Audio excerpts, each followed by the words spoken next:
दोस्तों अक्सर देखा गया है कि सभी सेक्टर्स में हमेशा ही अफ्रीका महाद्वीप को छोड़ दिया जाता है, उसे काउंट नहीं किया जाता है या फिर उसका इम्पोर्टेंस समझा या समझाया नहीं जाता। लेकिन ये हमारे लिए एक बेवकूफ़ी होगी।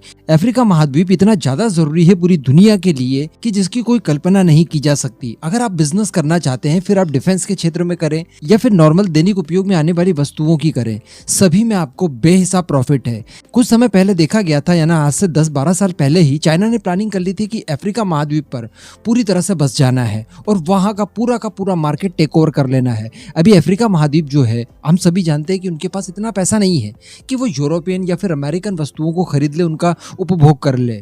इस वजह से चाइना की जो सस्ती और घटिया चीजें हैं वो उनके लिए मजबूरी बन गई थी। लेकिन इसके बाद भारत की कई सारी प्राइवेट कंपनीज ने अफ्रीका में कदम जमाने शुरू किए। आपको जानकर आश्चर्य होगा कि अगर ऑटोमोबाइल की बात की जाए केवल, तो चाइना को वहां से उखाड़ फेंका है भारत की प्राइवेट कंपनीज ने।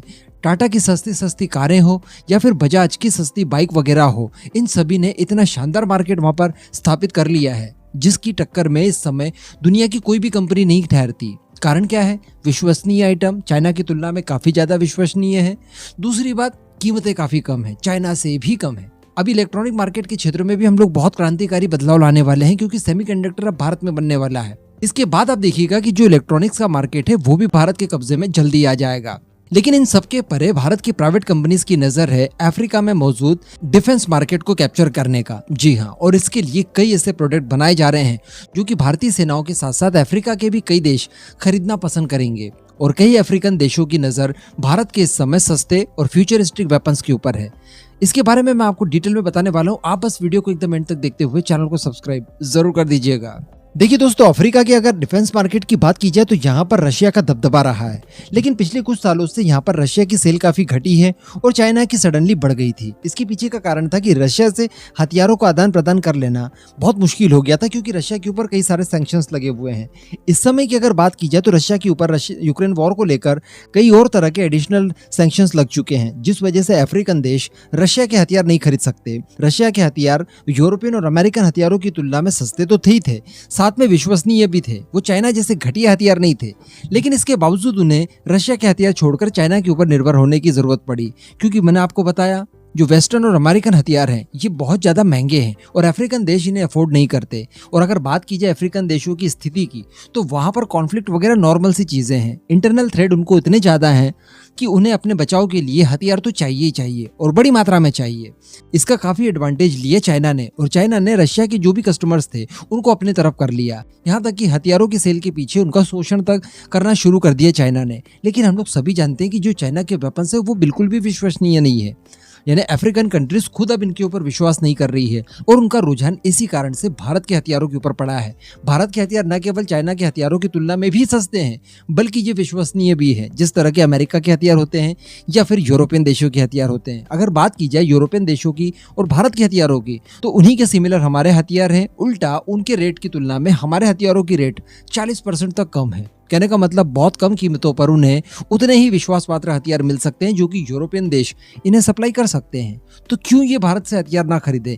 अब अफ्रीकन महाद्वीप के देशों की रुचि देखते हुए भारत की स्टार्टअप कंपनीज और कई सारे प्राइवेट कंपनीज वगैरह बहुत ज्यादा एक्टिव हो चुकी है और उन्होंने अलग अलग तरह के हथियार बनाने शुरू कर दिए हैं, स्पेशली इन्हीं देशों को ध्यान में रखकर, जिसमें लाइटनिंग म्यूनिशन भी एक हथियार है जो कि अफ्रीका में बड़ी मात्रा में बेचा जा सकता है। इसके लिए तैयारियां शुरू कर दी गई हैं और आने वाले कुछ ही समय बाद हम लोग देखेंगे कि अफ्रीका के मैक्सिमम देश भारत से ये हथियार खरीदते हुए दिखाई देंगे आपको। वैसे मैं आपको बता दूं कि इस तरह की जो आत्मघाती या सुइसाइडल ड्रोन्स होते हैं, जिन्हें कामिकाज़े ड्रोन भी कहा जाता है, इस तरह के ड्रोन्स के मामले में भारत को महारत हासिल नहीं थी। पहले भारत अपनी रिक्वायरमेंट के लिए भी इजराइल जाता था। आपको याद होगा जब टाटा के इसी तरह के एक ड्रोन के बारे में मैंने आपको वीडियो बनाकर बताया था, ALS-50 के बारे में। तो कहने का मतलब इस तरह के ड्रोन्स वगैरह की इस रिक्वायरमेंट हमें भी थी, लेकिन अब हमारी प्राइवेट कंपनीज चूंकि डिफेंस के क्षेत्र में इतनी ज़्यादा आगे आ गई है कि वो हमारी रिक्वायरमेंट को फुलफिल करने के बाद इन्हें एक्सपोर्ट करने के बारे में भी विचार कर रही है।